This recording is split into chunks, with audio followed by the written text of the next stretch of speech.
Bon bah voilà. Tout à fait. Donc, quand je peux pas me laver les mains, Voilà, vous le réservez à ça. Hein. Voilà. Bien évidemment, Méga Info Régivision n'échappe pas au sujet du Covid-19. Depuis vendredi 6 mars, les pharmaciens, les pharmacies vont pouvoir fabriquer leur propre gel hydroalcoolique. Le gouvernement souhaite ainsi pallier aux nombreuses ruptures de stock dans les pharmacies. Les pharmacies vont pouvoir donc produire eux-mêmes du gel hydroalcoolique qui sert à se désinfecter les mains, a donc annoncé le ministère de la Santé via Olivier Véran, le ministre, à l'issue d'une réunion interministérielle organisée au ministère de la Santé vendredi 6 mars. Comme toute pharmacie en France, on remarque bien sûr une sorte de panique de la part de nos patients qui ont peur d'être contaminés. Et comme on recommande partout d'utiliser ce gel hydroalcoolique chaque fois qu'on ne peut pas se laver les mains correctement avec du savon, il est clair que tout le monde est en demande.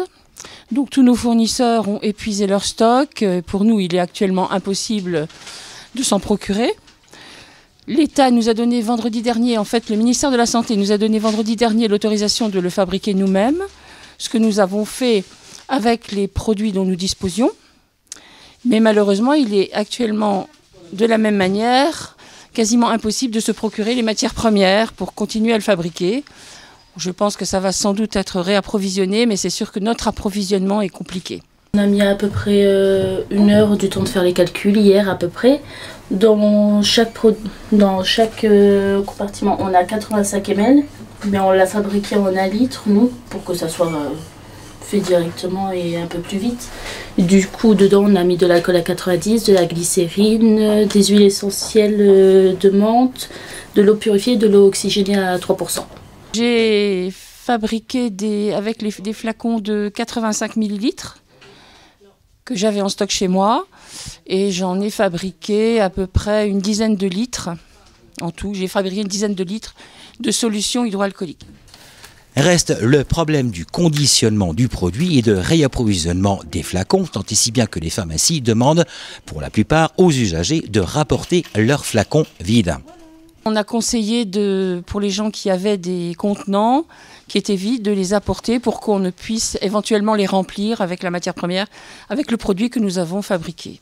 Depuis lundi 9 mars, selon les chiffres de l'ARS, avaient été comptabilisés, évidemment les chiffres évoluent, positives au Covid-19, 310 personnes dans le Grand Est, 22 cas en Moselle, 3 dans la Meuse, 17 dans les Vosges, 53 dans le Bas-Rhin, 193 dans le Haut-Rhin, 5 dans la Marne, 1 personne dans l'Aube, 1 en Haute-Marne, 1 dans les Ardennes et 3 dans l'Aisne.